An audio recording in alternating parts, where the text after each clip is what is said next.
আসসালামু আলাইকুম। আপনার উপর শান্তি বর্ষিত হোক। প্রিয় সত্যান্বেষী, খতমে জামালির সত্য ও সুন্দরের ভুবনে স্বাগতম। আসলে জীবনকে সুন্দর করার জন্য প্রয়োজন কোরআনের জ্ঞান।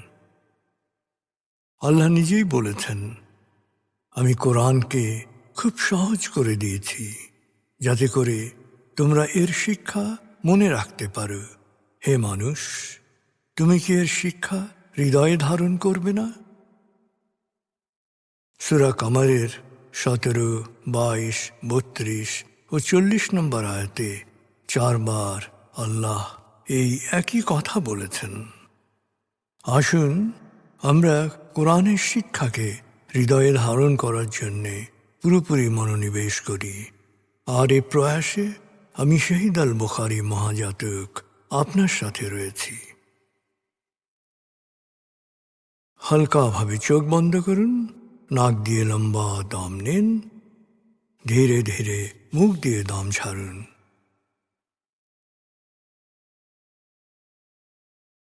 দম নেবেন পেটে, ছাড়বেন মুখ দিয়ে। দম নেওয়ার চেয়ে দম ছাড়তে সময় একটু বেশি নিন। এভাবে কয়েকবার দম নিন ও দম ছাড়ুন।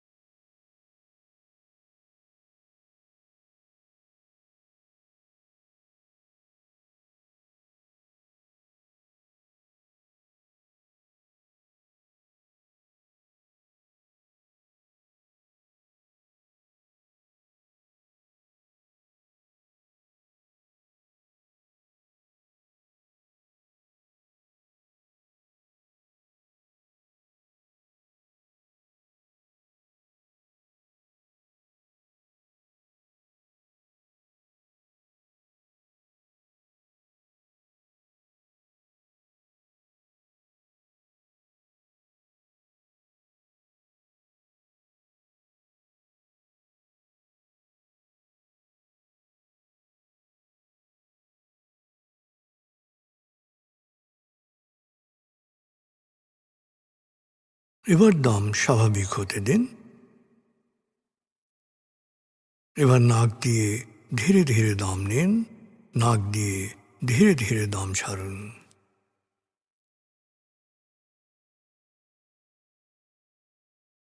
এভাবে কয়েকবার দম নিন, দম ছাড়ুন।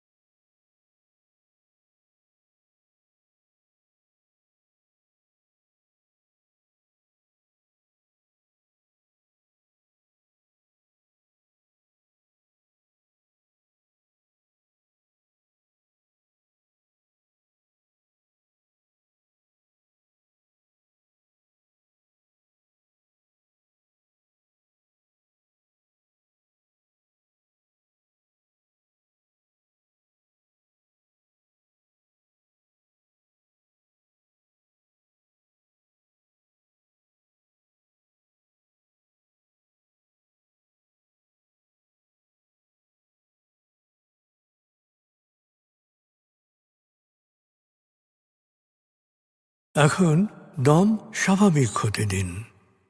আপনি শুধু দম খেয়াল করুন।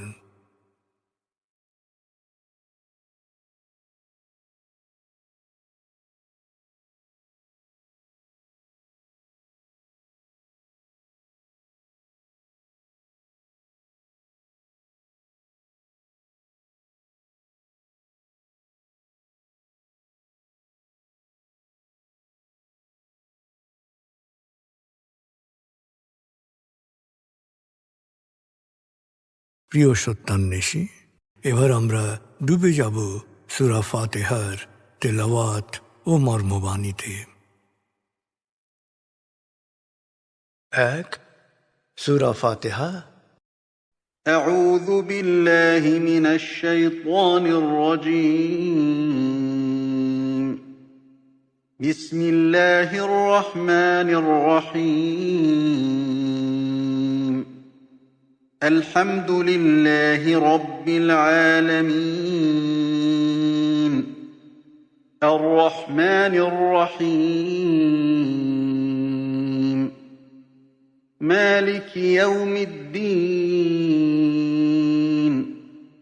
إياك نعبد وإياك نستعين اهدنا الصراط المستقيم صراط الذين أنعمت عليهم غير المغضوب عليهم ولا الضالين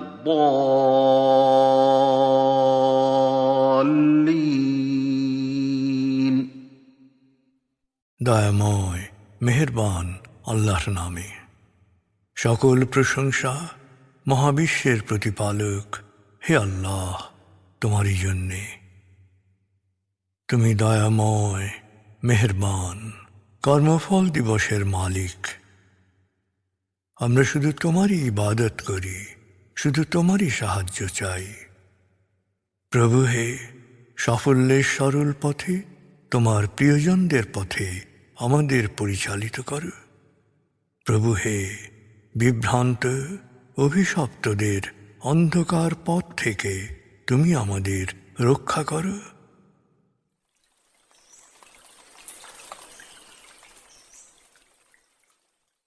ভাব 113। প্রিয় সত্যান্বেষী, ভাব 112 এর আয়াতগুচ্ছে আমরা শুনেছি জিহাদ করাকে যারা অপছন্দ করে এবং যারা জান মাল দিয়ে জিহাদ করে তাদের অবস্থান। ভাব 113-এ আমরা শুনব সূরা তওবা 90 থেকে 99 আয়াতের তেলাওয়াত ও মর্মবাণী। এই আয়াতগুচ্ছে বেদুইনদের জিহাদ থেকে অব্যাহতি পাওয়ার অজুহাত প্রসঙ্গ আলোকপাত করা হয়েছে। 9 সূরা তওবা। وجاء المعذرون من الأعراب ليؤذن لهم وقعد الذين كذبوا الله ورسوله سيصيب الذين كفروا منهم عذاب أليم ليس على الضعفاء ولا على المرضى ولا على الذين لا يجدون ما ينفقون حرج إذا نصحوا لله ورسوله ما على المحسنين من سبيل والله غفور رحيم ولا على الذين إذا ما أتوك لتحملهم قلت لا أجد ما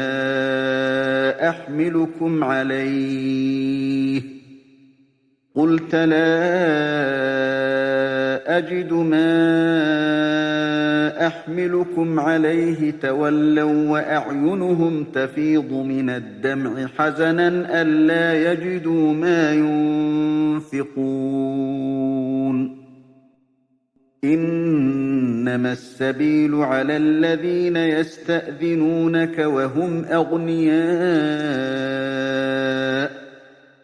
رضوا بأن يكونوا مع الخوالف وطبع الله على قلوبهم فهم لا يعلمون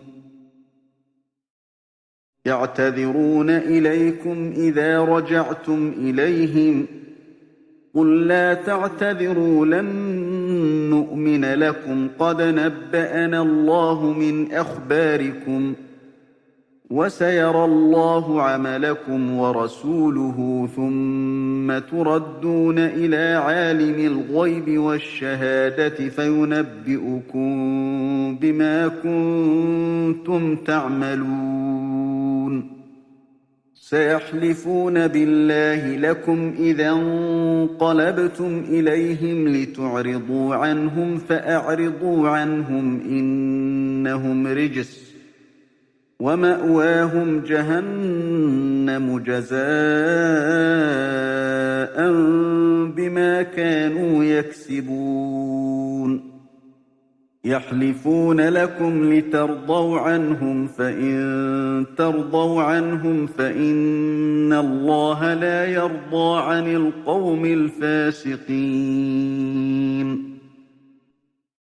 الأعراب أشد كفرا ونفاقا وأجدر ألا يعلموا حدود ما أنزل الله على رسوله والله عليم حكيم ومن الأعراب من يتخذ ما ينفق مغرما ويتربص بكم الدوائر عليهم دائرة السوء والله سميع عليم ومن الأعراب من يؤمن بالله واليوم الآخر ويتخذ ما ينفق قربات عند الله وصلوات الرسول ألا إنها قربة لهم سيدخلهم الله في رحمته إن الله غفور رحيم মরুবাসী বেদুইনরা অনেকে জিহাদ থেকে অব্যাহতি পাওয়ার জন্যে রসুলের কাছে নানা অজুহাতে আবেদন করল। অপরদিকে যারা সত্য অস্বীকারে অনড় ছিল তারা ঘরেই থেকে গেল। সত্য অস্বীকারীদের জন্যে অবশ্যই কঠিন আযাব অপেক্ষা করছে। তবে যারা দুর্বল, অসুস্থ ও অর্থাভাবে যুদ্ধ উপকরণে সজ্জিত হতে অক্ষম, তারা জেহাদে অংশ না নিলেও তাদের কোনো দোষ নেই। তারা আন্তরিকভাবে আল্লাহ ও তার রসুলের আনুগত্য করলে তাদের বিরুদ্ধে কোনো অভিযোগের কারণ নেই। আল্লাহ ক্ষমাশীল, পরম দয়ালু। আর যারা তোমার কাছে জিহাদে যাওয়ার জন্যে বাহনের আবেদন করেছিল, যাদের তুমি বলেছিলে আমি তো তোমাদের জন্যে কোনো বাহনের ব্যবস্থা করতে পারছি না, তাদের বিরুদ্ধেও অভিযোগ করার কোনো সুযোগ নেই। তারা অর্থ ব্যয় অসমর্থতার কারণে চোখের পানি মুছতে মুছতে ফিরে গিয়েছিল।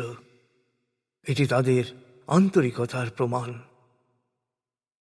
কিন্তু যারা অভাবমুক্ত হয়েও তোমার কাছে জিহাদে যাওয়া থেকে অব্যাহতি চেয়েছে, ওদের বিরুদ্ধে অভিযোগের কারণ আছে।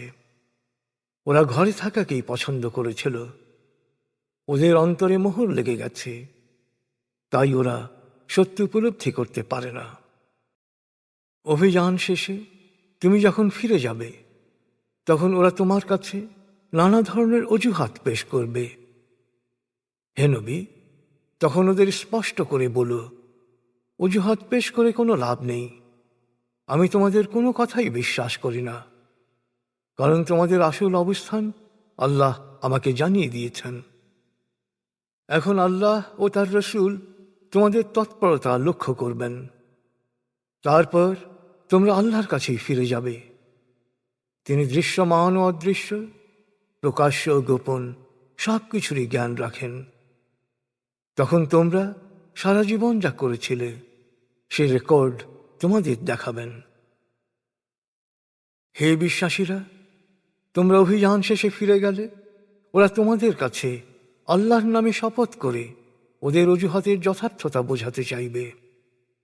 ওরা চাইবে পুরো বিষয়টিকেই যাতে তোমরা সহজভাবে নাও। তোমরা ওদেরকে ওদের মতোই থাকতে দাও। ওরা পাপী, অপবিত্র। ওরা যা করেছে এর উপযুক্ত শাস্তি হিসেবে ওদের নিবাস হবে জাহান্নাম। ওরা নানাভাবে শপথ করে তোমাদের সন্তুষ্ট করার চেষ্টা করবে। তোমরা সন্তুষ্ট হলেও আল্লাহ কখনো সত্যত্যাগীদের উপর সন্তুষ্ট হবেন না। বেদুইন মুনাফিকরা মুনাফিকি ও সত্য অস্বীকারের ব্যাপারে অন্যান্য মুনাফিকের চেয়ে অনেক বেশি একগুঁয়ে। আল্লাহ তার রসুলের মাধ্যমে যে বিধিবিধান নাজিল করেছেন তা বোঝার ব্যাপারেও ওদের আগ্রহ অনেক কম। নিশ্চয়ই আল্লাহ সর্বজ্ঞ, প্রজ্ঞাময়। বেদুইনদের অনেকেই আল্লাহর পথে ব্যয় বা দান করাকে বাধ্যতামূলক জরিমানা মনে করে। ওরা প্রতীক্ষা করছে তোমাদের ভাগ্য বিপর্যয়ের, কিন্তু ওরা জানে না যে দুর্ভাগ্য বা ভাগ্য বিপর্যয় ওদের জন্যই অপেক্ষা করছে। নিশ্চয়ই আল্লাহ সব শোনেন, সব জানেন। আবার এই বেদুইনদের মধ্যেই অনেক আল্লাহ ও আখিরাতে পুরোপুরি বিশ্বাস করে। দান করাকে তারা আল্লাহর সান্নিধ্য ও রসুলের দোয়া লাভের মাধ্যম মনে করে। হে বিশ্বাসীরা, নিশ্চয়ই দান তাদের জন্যে আল্লাহর নৈকট্য লাভের উপায়। আল্লাহ তার রহমতের ছায়ায় তাদের আশ্রয় দেবেন। নিশ্চয়ই আল্লাহ অতীব ক্ষমাশীল, পরম দয়ালু।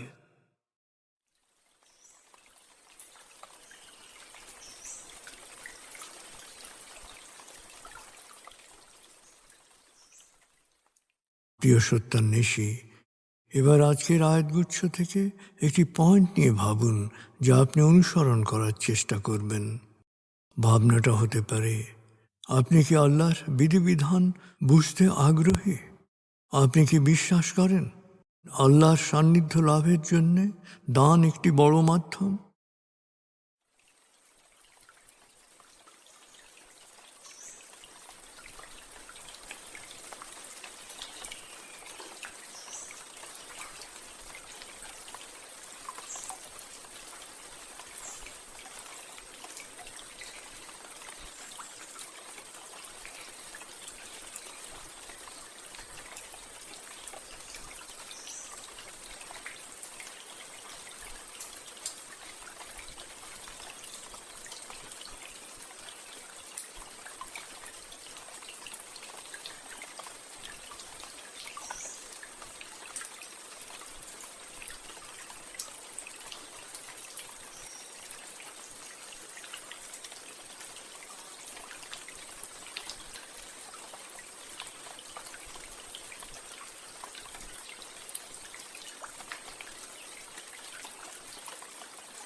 প্রিয় সত্যান্বেষী, কোরআনের মূল শিক্ষা শুকরিয়া ও দোয়া। প্রভু আপনাকে যা দিয়েছেন সেই জন্যে বারবার কৃতজ্ঞতা প্রকাশ করুন, তাকে হৃদয়ের গভীরে স্মরণ করুন।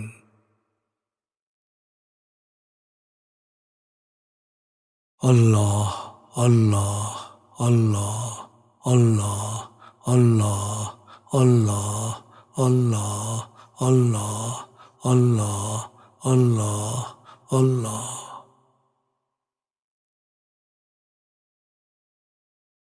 আস্তাগফিরুল্লাহ আস্তাগফিরুল্লাহ আস্তাগফিরুল্লাহ আস্তাগফিরুল্লাহ আস্তাগফিরুল্লাহ আস্তাগফিরুল্লাহ আস্তাগফিরুল্লাহ আস্তাগফিরুল্লাহ আস্তাগফিরুল্লাহ আস্তাগফিরুল্লাহ আস্তাগফিরুল্লাহ।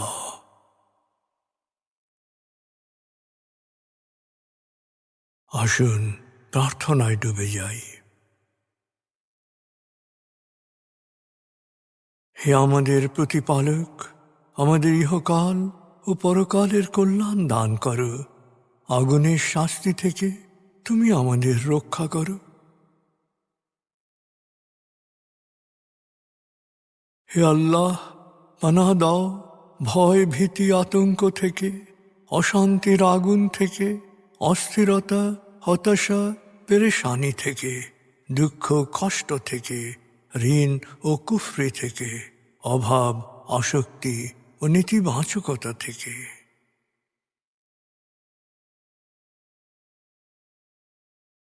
হে আমাদের প্রতিপালক, আমাদের বেহিসাব রিজিক দান করো।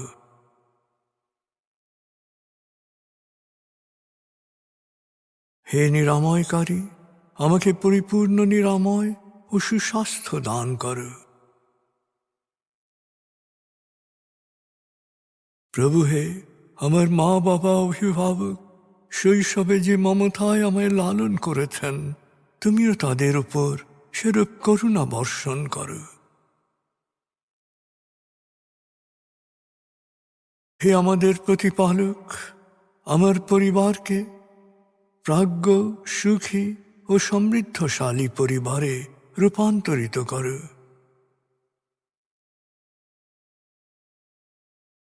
হে করুণাময়, আমাদের কোয়ান্টাম ফাউন্ডেশনকে, আমাদের সংঘকে তুমি কবুল করো। সংঘের প্রতিটি কাজে প্রবৃদ্ধি দান করো। সংঘের সবার উপর তোমার রহমত ও করুণা বর্ষণ করো।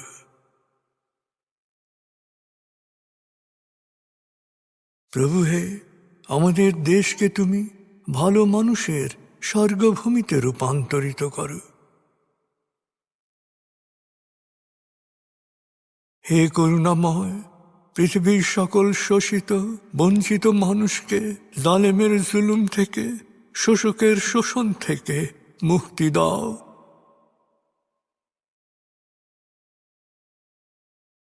প্রভু হে, ভালো ভাবা, ভালো বলা, ভালো করা ও ভালো থাকার অফুরন্ত শক্তি আমাকে দাও।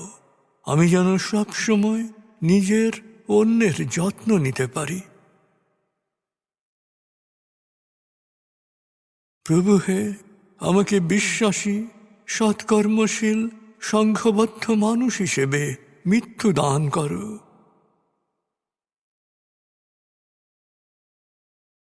অনুভব করুন, আল্লাহ আপনার অন্তরেই আপনার কথা শুনছেন।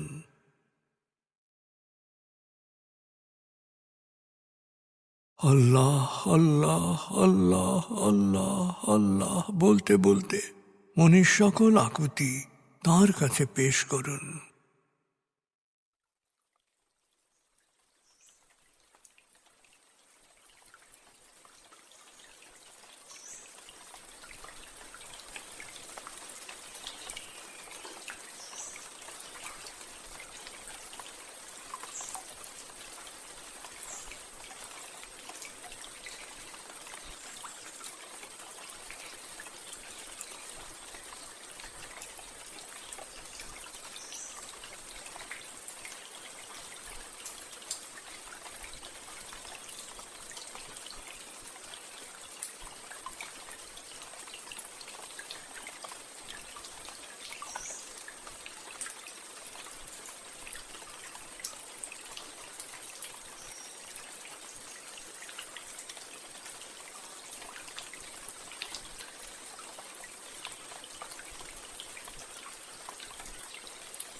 এবার মনে মনে বলুন, দয়াময় তুমি মহান, সর্বশক্তিমান, আমি তোমারই দাস, আমি তোমাতেই সমর্পিত।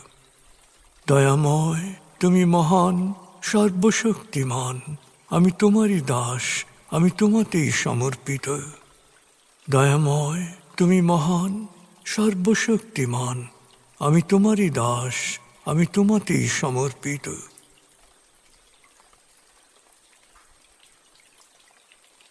অনুভব করুন আল্লাহ আপনার প্রার্থনা কবুল করেছেন।